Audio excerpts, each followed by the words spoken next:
Well, I still maintain that good bankers do not make good central bank governors.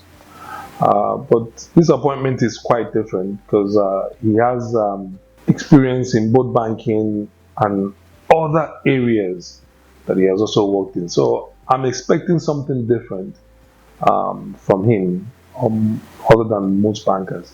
But I still stand and say that good bankers do not make good central bank governor. A central bank governor should be either a financial analyst or an economic analyst, because what you are in effect doing is to analyze based on economic policies, economic outlooks, how you think those economic outlooks and policies that are being put out there will affect the monetary policy. Regulating the banking area is an oversight function.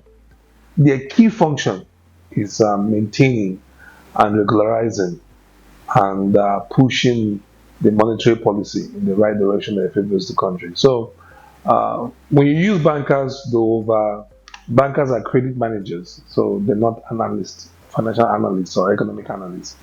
So that's my problem. But the current appointment comes from a different angle. He's worked in a different areas of life, just not in, just solely in banking. So I'm hoping those experiences from those areas would assist him in delivering the duties that the country need him to do. That's a no-no. The central bank governor is one office that is apolitical. It should be very much on his own. Political. It cannot be influenced by a political party. It cannot be influenced by the presidency. So once you have a central bank governor who you see regularly partying in Lagos, regularly partying in Abuja, attending functions, it's a problem. Because a good central bank governor is heard and not seen. When you see them attending functions, they are attending charity functions, whereby you cannot say this is where they lean towards or this is who they are trying to show favoritism towards. Because if central bank governor was to come to my office, a lot of people will believe we have a relationship. It could sway transactions one way or the other. And that is not his job. His job is to maintain fiduciary principles and standards and work towards, again, stabilizing the monetary policy of the nation. That's his core job. The president appoints the CBN governor. Yes. And his deputies. How autonomous is the CBN? And should they be answerable to the presidency that appointed them? We live in a third world country, so the word autonomy is really strong enough. But CBN is supposed to be an autonomy office. It's supposed to be an office that stands on its own. But you make a good argument. They are appointed by the president. Both he and the deputies are appointed by the president. How do they now say no, or we can't do this? It becomes a moral standard. It's on your morals. We can see where doing everything that you're asked to do has taken us. Former CBN governor started government with dollar being, I think, somewhere about 300 Naira per dollar. And by the time he's leaving office, dollar was virtually about 800 plus, adding about 500 Naira additional to what he found. And that's less than 10 years, give and take 7 to 8 years. So that's huge time period. So what I do expect from them, if the pressure is high, I expect them to tender their resignation and leave. The values of this nation, the monetary policy of this nation is not worth anybody, because a lot of them are accomplished individuals. Some of them have attended good high institutions, have accomplished a lot. And the question is, how much money do you need in life? If I'm them, if the heat comes and they can't take it, you take that resignation and leave, so that you don't soil your hand and soil your integrity, having risen up to the level that you've risen up. On the issue of autonomy of office, it's supposed to be autonomy. Naturally, the central bank governor should not be. The president cannot just fire the central bank governor. He can say he loses confidence in the central bank governor, but at the same time, the National Assembly has a right to challenge that order. by saying no, we do not agree, because he needs two-thirds to remove him. That's why it goes to the confirmation of National Assembly.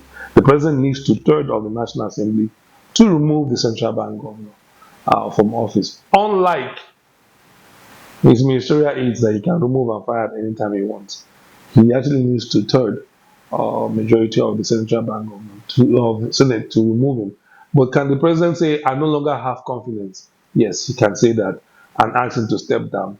If the Senate, based on the work the person is doing, agrees with the governor, with the president, they can remove him. But if they do not agree, the Senate can decide disagree with the president. But again, like we said, we live in a third world country. I expect them to have their own personal morals over anything else. Okay, talking about the autonomy of the CBN again, there was something that happened during the last administration. It appears that there was no synergy between the Minister of Finance that is supposed to handle the fiscal policy and the CBN that is supposed to handle the monetary policy. I recall very vividly that at the time, the former Minister of Finance, Zainab Ahmed, complained that she was not aware of the Naira design that Emefiele came up with.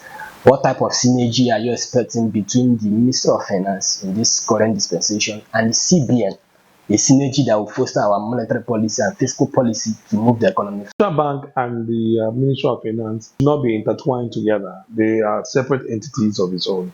There are key decisions that before it's rolled out, that the central bank governor should also discuss with the Minister for Finance. Yes, just as he's discussing with the presidency, there should be a courtesy information extended to the Minister for Finance.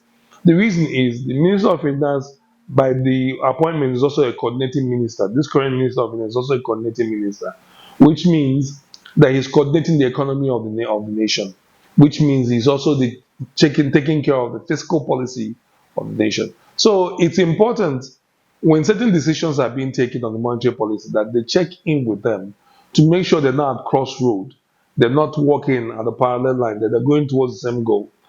So it would be good that out of courtesy that the central bank governor liaises with the minister for finance to have a common goal as a move forward to resolve the monetary policy issue that we do have.